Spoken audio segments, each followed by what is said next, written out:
하나님 말씀은 신약성경 요한복음 4장 10절에서 18절입니다.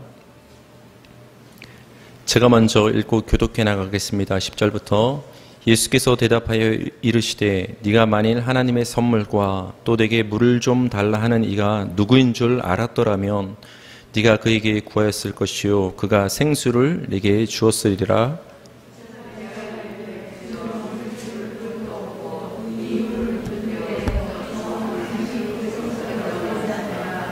우리 조상 야곱이 이 우물을 우리에게 주셨고 또 여기서 자기와 자기 아들들과 짐승이 다 마셨는데 당신이 야곱보다 더 크니까?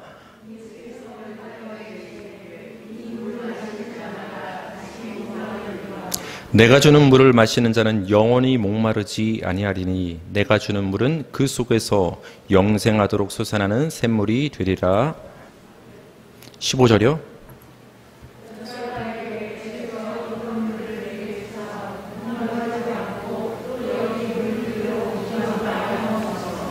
이르시되 가서 네 남편을 불러오라.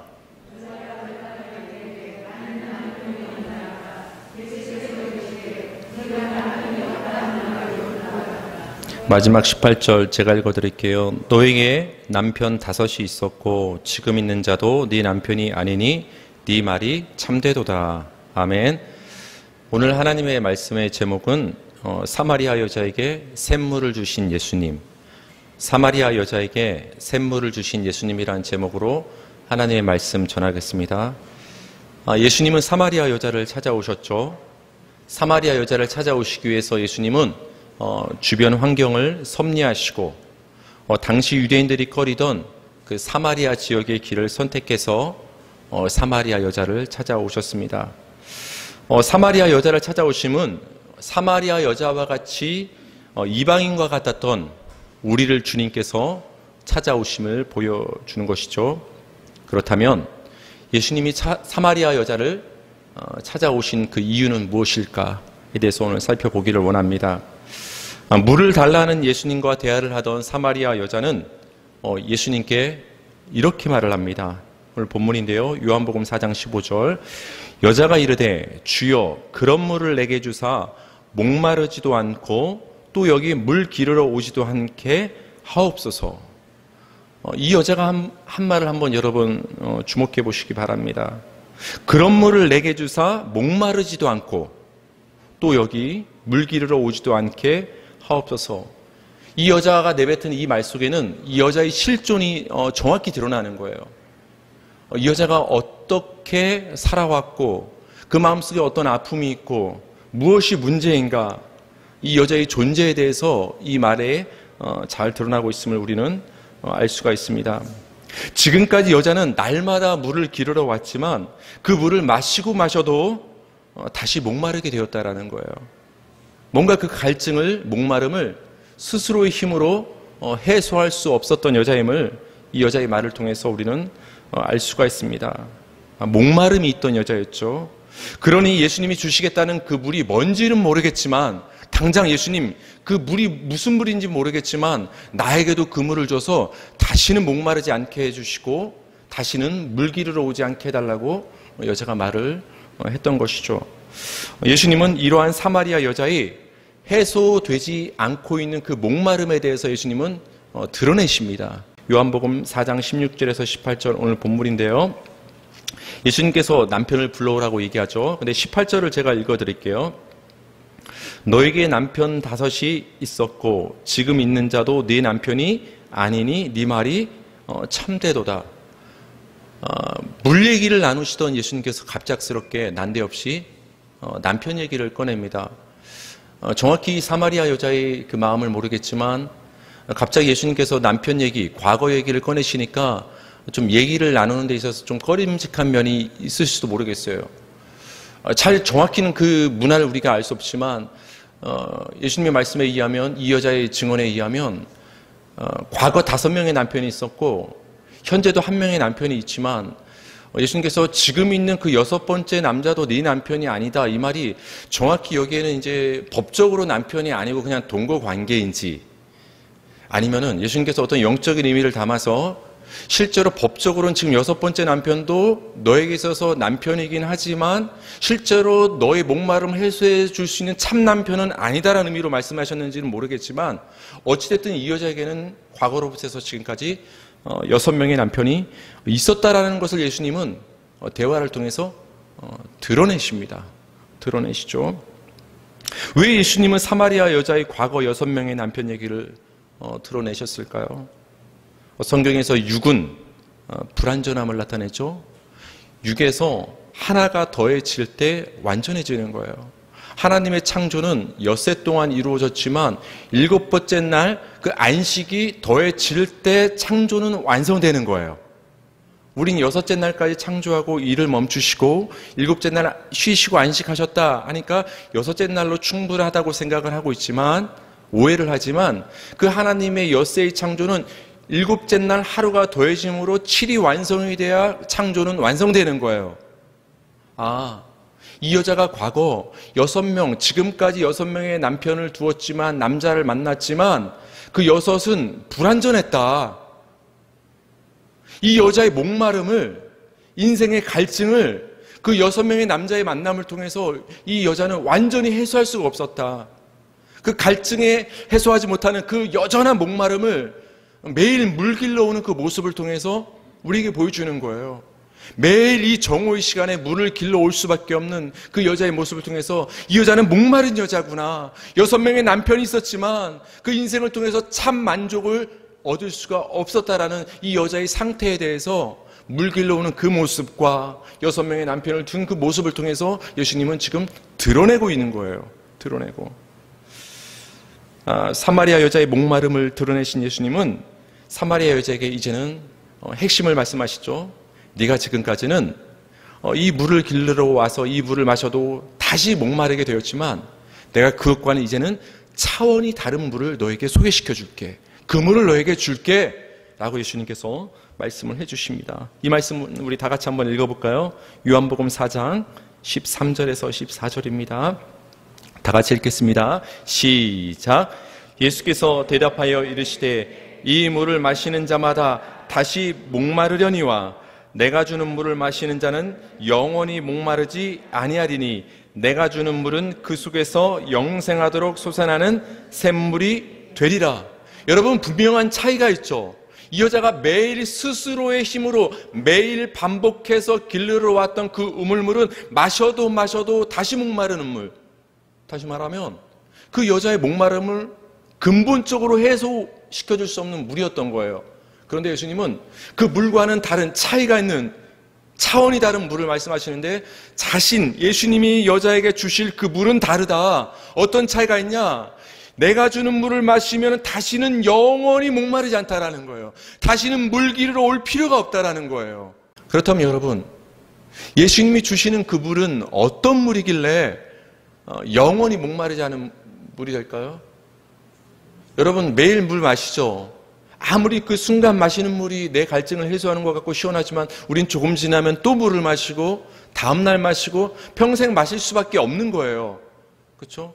근데 예수님이 주시는 물은 어떤 물이길래 영원히 목마르지 않을까요? 그 해답이 예수님의 말씀 가운데 있는데요. 14절 후반부에 이렇게 써 있습니다. 내가 주는 물은, 예수님이 주는 물은 그 속에서 영생하도록 솟아나는 샘물이 되리라. 영생하도록 솟아나는 샘물이 되기 때문에 다시는 목마르지 않다라는 거예요. 여러분, 영생하도록 솟아나는 샘물이 무슨 말이에요? 영생하도록 솟아나는 샘물, 그 속에서 여자의 안에서, 사마리아 여자 안에서 영생하도록 솟아난다.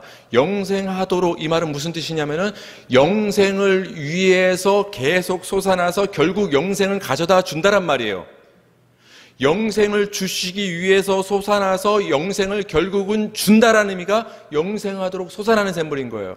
그러니까 지금 예수님께서 이 사마리아 여자에게 주시는 그 샘물은 그 여자 안에 심겨지는 샘물이에요.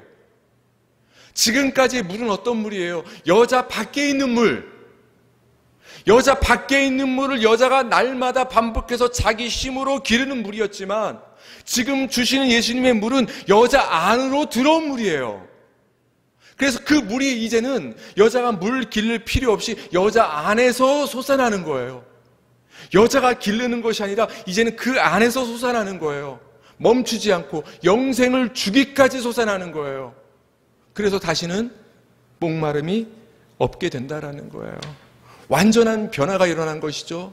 지금까지 이 여자는 밖에 있는 샘물을 내심으로 반복해서 물을 길러야 했지만 예수님이 주시는 물은 아예 그 여자 안에 심겨지는 샘물이 되는 거예요. 자기 힘으로 기르는 물이 아니라 심겨진 그 샘물에서 솟아나는 그 힘이 있는 샘물이 되는 거예요. 그렇기 때문에 다시는 물 길러 올 필요 없고 다시는 목마르지 않은 여자의 목마름을 완전히 해소할 수 있는 물이 되는 것입니다. 여기서 우리는 깨달을 수가 있습니다. 중요한 사실을. 무엇을 깨달을 수 있느냐?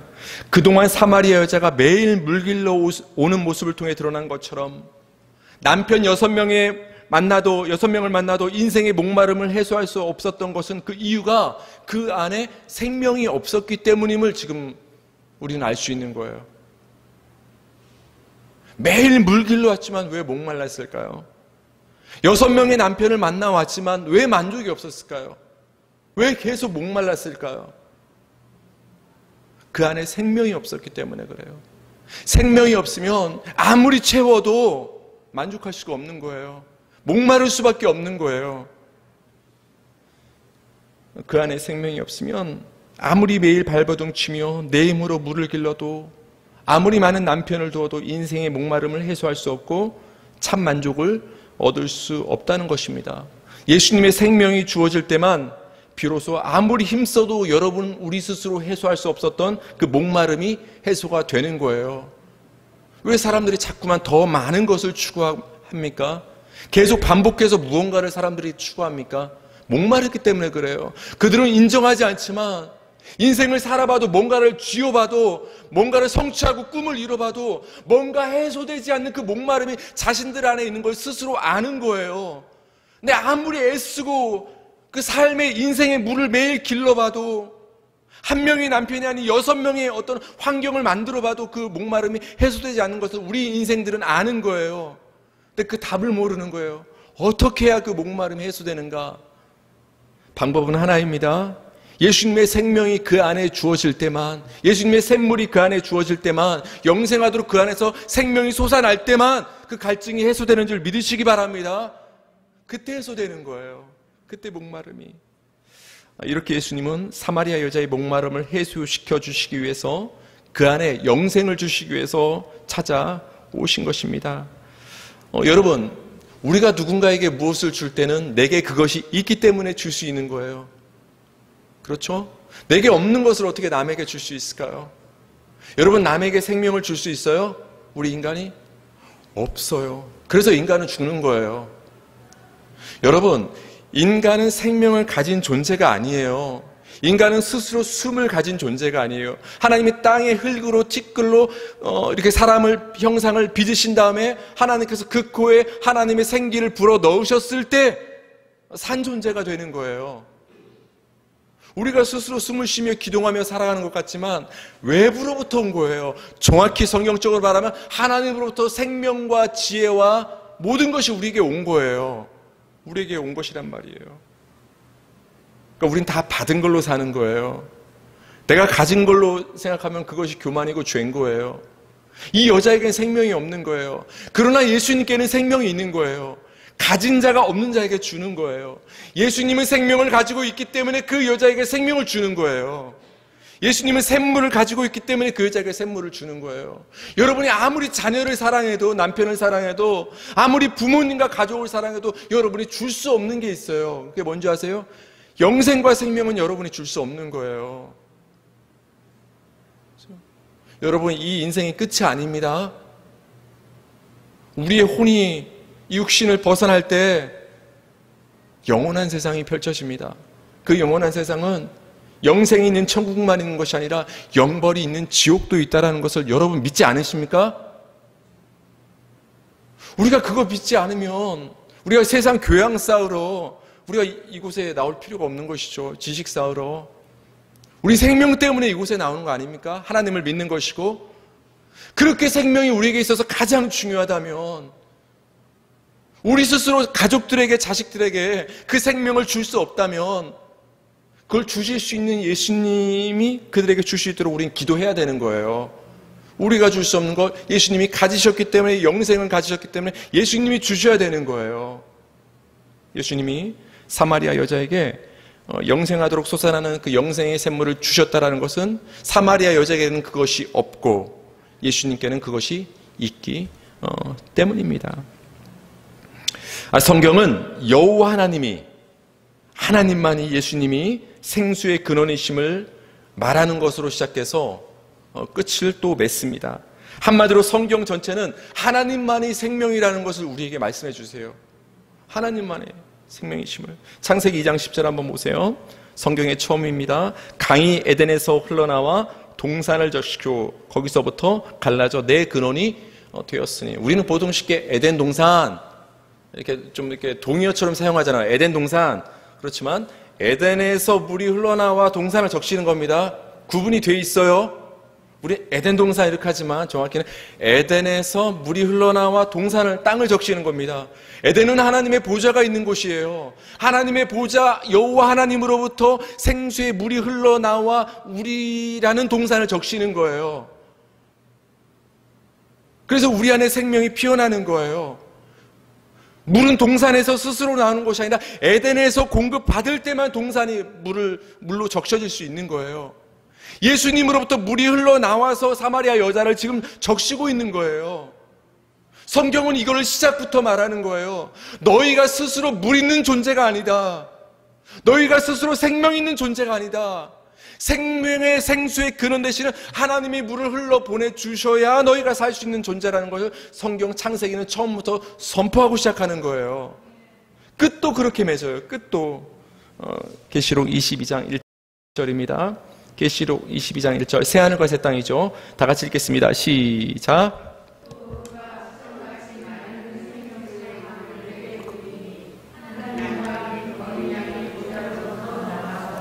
아멘. 하나님과 어린 양 예수의 보좌로부터 생명수의 강이 흘러나오는 거예요. 그 생명을 공급받아 우리가 영원히 사는 곳이 새하늘과 새 땅인 거예요.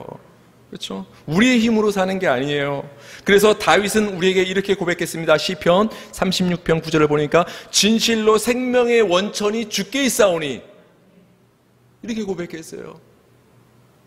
주님이 내 생명과 호흡을 걷어가면 나는 그 순간 짐승과 다를 바 없다고, 그래서 전도서 기자는 우리에게 교훈해주고 있는 거예요.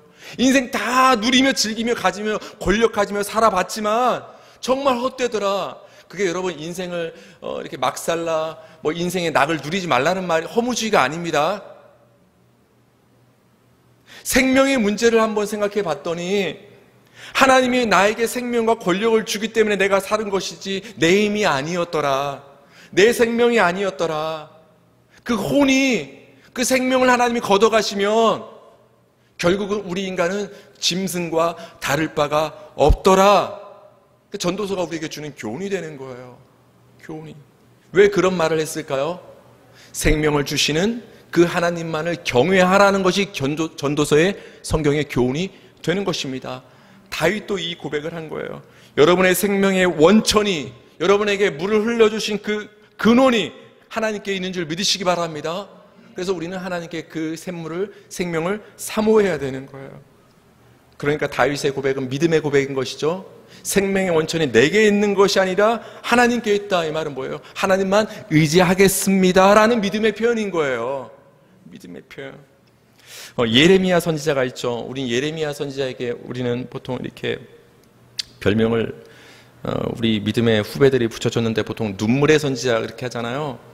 거의 성경을, 예레미야를 보면 뭐 때로는 옷을 벗기도 하고 뭐 이렇게 말하면 뭐 그렇지만 거의 정신병자처럼 막 이렇게 막 거리를 거닐기도 해요. 굉장히 마음이 아파서 그래요. 눈물을 흘리고. 왜 마음이 아프냐? 자기 동족 이스라엘이 하나님의 심판이 곧 임할 것을 예레미야는 알고 있었기 때문에 그래요.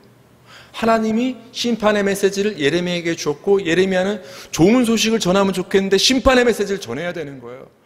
눈물이 흐르는 거예요. 왜 하나님이 심판할까요? 그들이 하나님을 버렸기 때문에 그래요. 생명의 근원 대신 하나님을 버리면 그것이 뭐가 되는 거예요? 생명을 버리는 것은 죽음인 거예요. 그래서 인간이 다 죽는 거예요. 하나님을 인정하지 않고 하나님을 믿지 않기 때문에 죽는 거예요. 늙어서 죽고 병들어서 죽는 게 아니에요. 그건 눈에 보이는 현상이지 왜 늙고 왜 병듭니까를 생각해야 되는 거예요. 생명이신 하나님을 버렸기 때문에 늙고 병들어 죽는 거예요. 이스라엘이 생명이신 하나님을 버리고 나니까 하나님이 그들을 심판하십니다. 이것을 예레미야 선지자를 통해서 말씀하십니다. 여러분, 구약 성경을 보면은 선지자가 굉장히 많이 등장하죠. 우리가 성경을 읽을 때 창세기부터 각오를 하고 막 읽다가 레위기쯤 가면 힘들어지죠. 그리고 뒤에 이제 그 역대상하 열왕기야 나와도 왜 이렇게 왕이 많은지, 또 뒤쪽으로 하면 선지자들 맨날 막 환상 얘기하고 너무 힘들죠. 근데 한마디로 뭔지 아세요? 선지서들은 딴 거 없어요. 여호와께 돌아오라. 신약의 언어를 사용한다면 그게 회개거든요. 하나님께 돌아와라. 선지자들은 딴 거 얘기하는 거 아니에요. 야, 내가 하나님께 지금 메시지를 받았다. 그 메시지가 뭐냐? 너희가 하나님을 버렸기 때문에, 하나님을 떠났기 때문에 하나님 너희를 심판한대. 그러니까 하나님의 심판을 멈추게 하려면 돌아와야 된다. 선지자들이 한결같이 외쳤던 그 메시지의 핵심은 한마디로 여호와께 돌아오라예요. 이 메시지는 여러분을 향한 메시지인 줄 믿으시기 바랍니다. 왜 돌아와야 되는 거예요? 하나님만이 생명의 근원이시기 때문에 하나님께 돌아와야 사는 거예요. 하나님께 여러분의 마음의 중심이 늘 자리 잡길 바랍니다. 그 하나님의 생명이 여러분을 적셔주실 거예요. 하나님의 생명의 근원이기 때문에.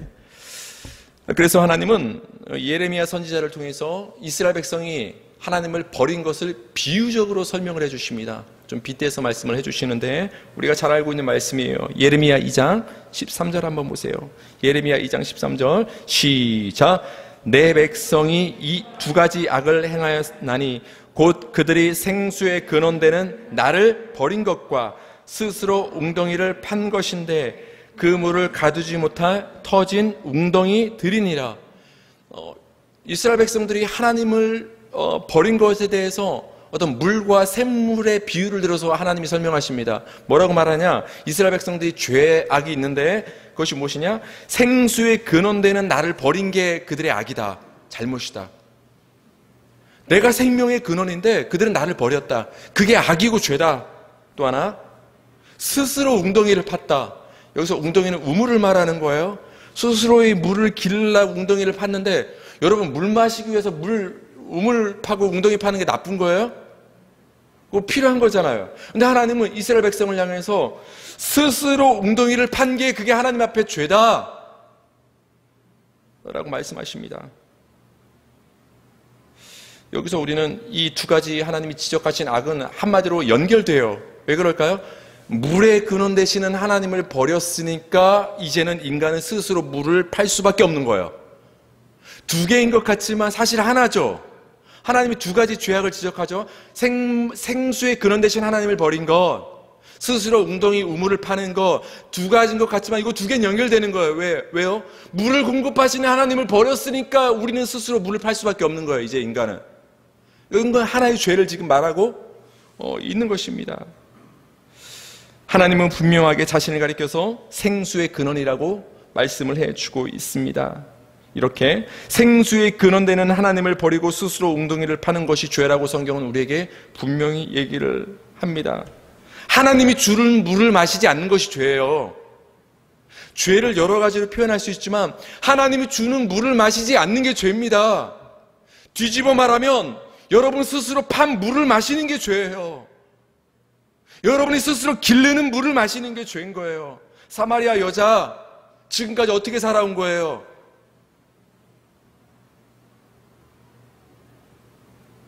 뭐 남편을 6명이나 뒀니?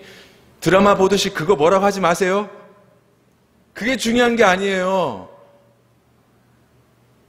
진짜 죄의 본질은 뭐 남편을 6명 뒀냐 안 뒀냐, 뭐 6명 둔 게 죄가 아닐 수도 있죠. 그게 문제가 아니라 스스로의 물을 길러서 그 물을 마시며 살아온 게 죄라는 걸 말씀하고 있는 거예요. 예수님은 하나님이 주시는 그 물을 마시는 것이 복인데 하나님이 주시는 그 물을 마시지 않고 내가 스스로 파는 그 물을 마시는 것이 하나님은 죄라고 지적하고 있는 거예요. 예레미야 선지자를 통해서 스스로 파는 웅덩이, 스스로 기르는 물, 이스라엘 백성이 스스로 판 웅덩이에 대해서 터진 웅덩이라고 얘기하죠.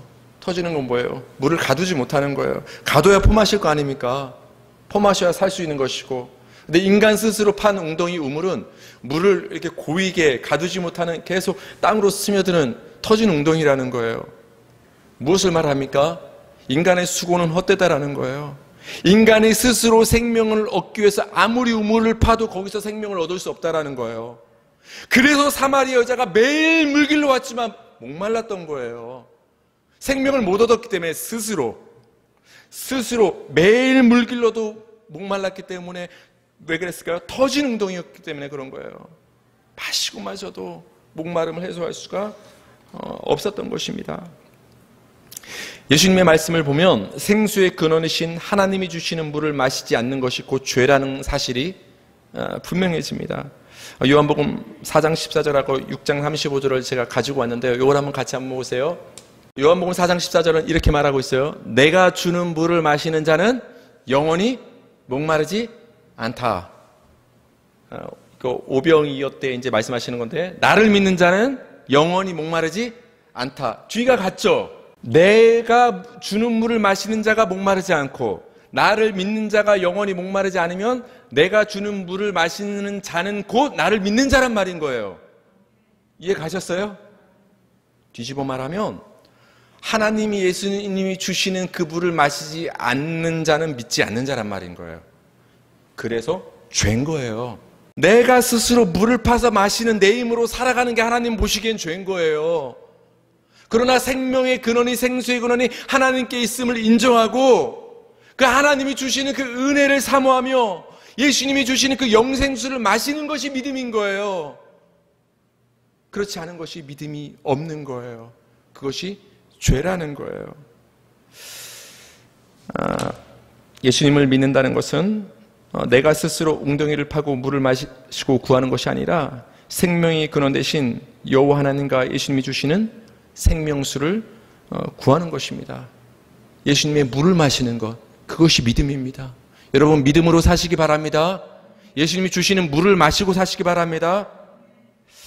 마지막으로 예수님으로부터 그 속에서 솟아나도록 영생하도록 솟아나는 샘물을 받은 사마리아 이 여자가 마지막에 한 행동에 대해서 이제 여러분께 말씀을 드리길 원합니다. 요한복음 4장 28절 한번 보세요. 요한복음 4장 28절 시작. 여자가 물동이를 버려두고 동네로 들어가서 사람들에게 이르되. 아멘. 여자가 물동이를 버려두고 지금 동네로 들어가는 거예요. 그래서 마을 사람 다 데리고 오죠.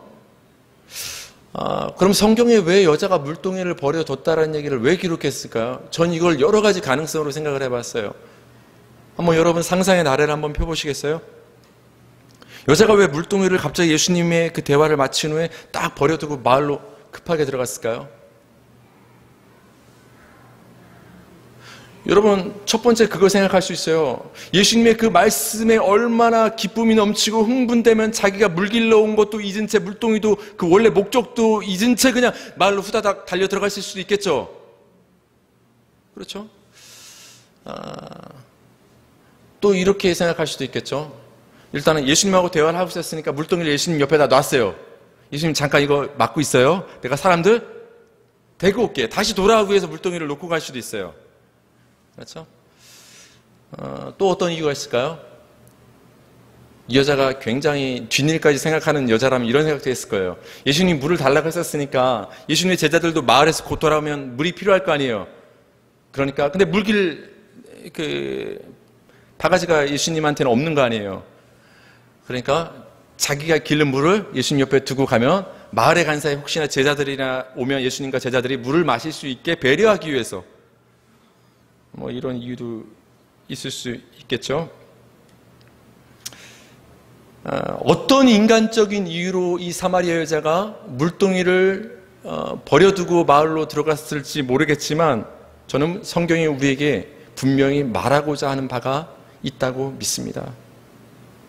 여자가 물동이를 버려두는 이 모습을 성경은 왜 기록을 했을까? 그래서 저는 그 힌트를 예수님께서 제자들을 부르시는 그 모습을 통해서 발견을 했어요. 그게 뭐냐면은 예수님께서 그물을 던지고 있는 베드로와 안드레를 부르시죠. 그때 그들이 예수님을 따라가죠. 그때 성경은 뭐라고 기록하고 있습니까? 그물을 버리고 따라갑니다. 야고보와 요한이 배에서 그물을 고치고 이렇게 수선 깁고 있었습니다. 예수님 부르십니다. 그들이 배를 들고 갑니까? 버리고 갑니까? 버리고 간다는 얘기를 또 기록하고 있어요. 그러면서 예수님이 그들에게 말씀하십니다. 너희는 이제 사람을 낚는 어부가 아니라 고기를 낚는 어부가 아니라 사람을 낚는 어부가 될 것이다 라고 그들을 부르십니다. 그들의 존재가 완전히 바뀌는 거예요. 물고기를 낚는 어부에서 사람을 낚는 어부로 완전히 바뀌어버리는 거예요. 완전히 바뀌어버리는 그들의 정체성을 무엇으로 표현하고 있느냐? 그동안 그물을 던졌던, 배에서 일을 했던 그런 모든 것을 버려두고 예수님을 따라가는 모습을 통해서 그들이 완전히 바뀌었다라는 것을 보여주고 있는 거예요. 그들의 관심이, 그들의 생명이 이제 배와 그물에 있는 것이 아니라 예수님께 있음을, 그물과 배를 버려두는 모습을 통해서 우리에게 보여주는 거예요. 그렇다면 이 여자가 예수님을 만난 후에 매일 필요했던, 이게 없으면 갈증을 매일 적실 수 없었던 굉장히 생필품 중요한 이 물동이를 버려두고 정신없이 뛰어가는 모습을 통해서 우리는 이제는 이 여자의 생명이 물동이에 있는 것이 아니라 예수님이 그 안에 심겨진 영생의 샘물에 있다라는 걸 우리에게 보여주는 거예요. 완전히 뒤바뀌어 버린 거예요. 그것을 물동이를 벗어 던지고 뛰어가는 여자의 모습을 통해서 우리에게 말씀하고 있다고 저는 생각을 합니다.